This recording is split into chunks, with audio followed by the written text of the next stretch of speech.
I wasn't home when it happened. My phone was miles away, and my son Leo was alone inside our house. That's when Brenda Kensington, the HOA president, showed up. She did not politely. She didn't wait. She tried to get inside, claiming HOA authority and insisting she had the right to enter. Leo didn't panic.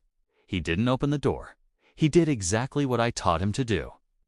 And within minutes, what she thought would be a routine HOA power move turned into a situation she absolutely wasn't prepared for. Because that door didn't open, and the next people who showed up weren't there to help her. The house was usually full of noise. Music in the kitchen. Footsteps on the stairs. Someone always calling out from one room to another. But that afternoon, it was quiet. I'd stepped out for a few hours to handle errands I couldn't reschedule. Nothing unusual.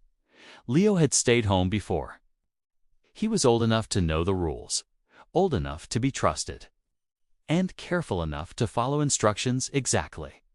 Doors locked, phone charged. Don't open the door for anyone. The neighborhood itself had always been tense in small, manageable ways. The HOA ran everything tightly, sometimes too tightly. Rules were enforced unevenly. Some people were left alone. Others were watched constantly. Brenda Kensington had made it clear early on that she didn't like our house. Too many questions, too many challenges, too little compliance. She'd sent notices about minor issues that had never been problems before. Trash bins left out a little too long. Decorations, she said, weren't approved. Requests for inspection access that I'd declined because they weren't required. Each time, I'd push back calmly and in writing. She didn't like that. While I was gone, she came to the house. She parked close, walked up confidently, looked around as if she already belonged there. From the outside, it probably looked routine. Just another HOA visit. But Leo was inside. And instead of leaving a notice or sending another email, she tried the door. Not hard at first, then again.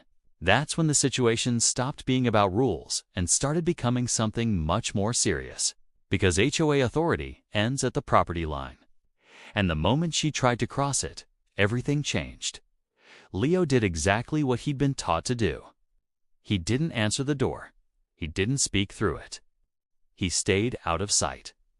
From inside, he could hear her voice clearly. She wasn't yelling, but she wasn't calm either. She announced herself loudly, repeating that she was with the HOA and that she needed to verify a violation immediately. She said she had authority. She said this would be easier if he cooperated. He didn't move.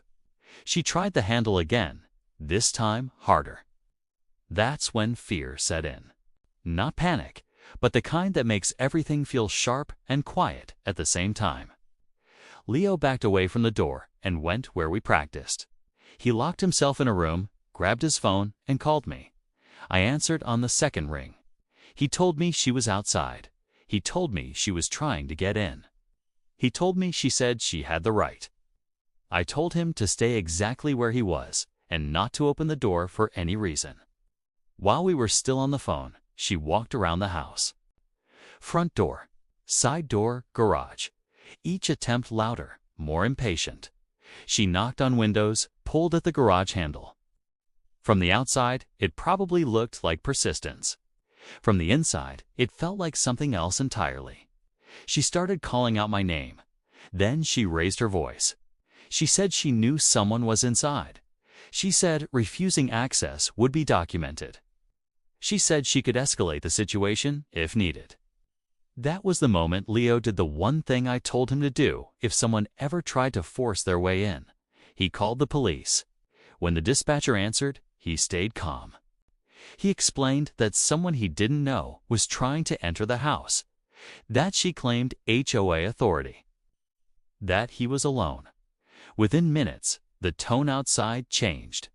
The knocking stopped. The handle stopped moving. She'd realized what he was doing. She stepped back onto the porch and started pacing, phone in hand. She called someone, I don't know who, and began explaining loudly that this was a misunderstanding. that she was just doing her job, that she didn't think a child was home. She tried the door one last time, not to open it, just to prove something to herself. Then the siren started. 2 police cruisers pulled up faster than I expected. Lights flashing, radios crackling, neighbors opening doors and stepping onto porches. She turned toward them confidently at first. That confidence lasted about 10 seconds. The officers asked her why she was there. She explained she was the HOA president. She said she had reason to believe there was a violation and that access had been denied. They asked her a simple question. Did she have permission to enter the home? She hesitated. She said she believed she did. They asked if she had a warrant, an emergency, or explicit consent. She didn't. Then they asked who was inside. She said she wasn't sure. That's when they told her the homeowner's son had called 911, and everything shifted. Because at that point, it wasn't about HOA rules anymore. It was about attempted unlawful entry.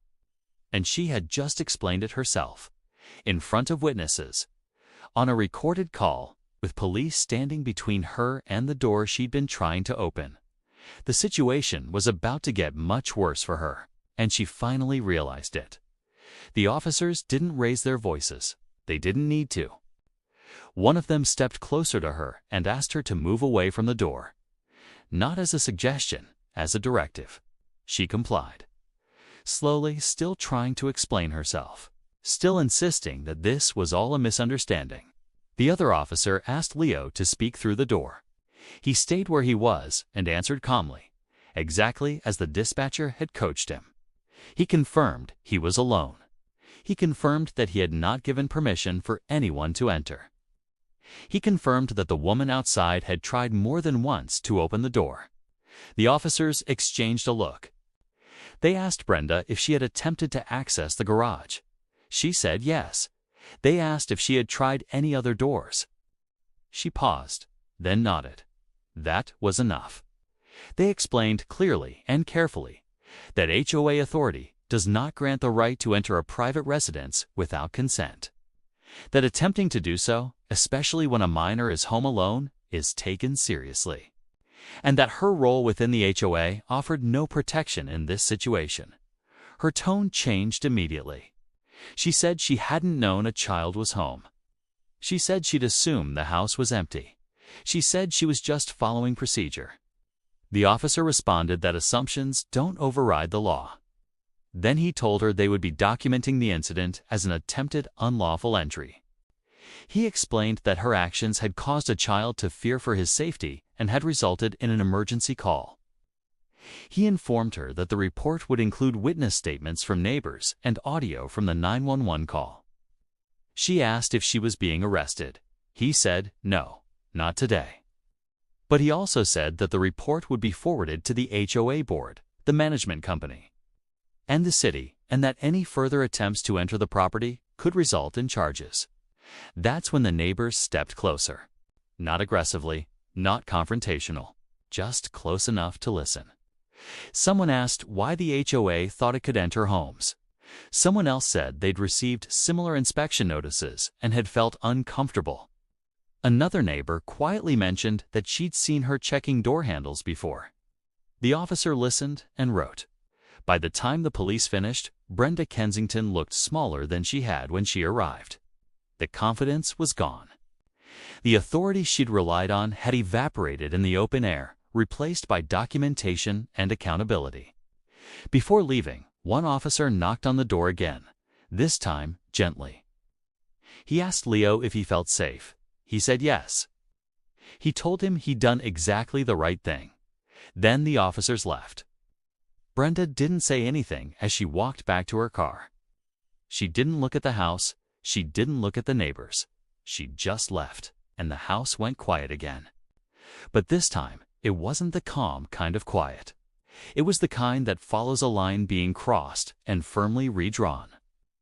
After that day, nothing about the neighborhood felt the same. Brenda didn't send another email. There were no follow-up notices, no explanations, no attempts to justify what she'd done. The silence spoke louder than anything she could have written. A few days later, the HOA management company reached out, not to argue, not to defend her, just to confirm that all future inspections would require written notice, scheduled appointments, and homeowner consent. They emphasized that no board member had authority to enter a residence under any circumstances. It was clear the message hadn't come from nowhere. At the next HOA meeting, she wasn't there. Someone else chaired it, briefly, carefully. The agenda stayed focused on maintenance and budgets. There were no comments about violations or enforcement. And when someone asked about inspection procedures, the answer was simple and final. No entry without permission, ever. Leo took a while to relax again. For days afterward, he checked the locks twice before bed. He jumped at unfamiliar sounds. But gradually, the house returned to normal. Music came back. Laughter came back. The sense of safety did too. What stayed with me most wasn't the confrontation or the police response. It was how easily authority can be misused when someone forgets where it ends. Rules don't replace consent. Titles don't override the law. And power doesn't exist just because someone claims it does. That afternoon could have gone very differently if Leo hadn't known what to do. If he'd believed her when she said she had the right. If he'd opened the door out of fear or confusion. He didn't. And because of that, a line was drawn. Not just for our house, but for the entire neighborhood. Some boundaries don't need to be enforced loudly. They just need to be respected.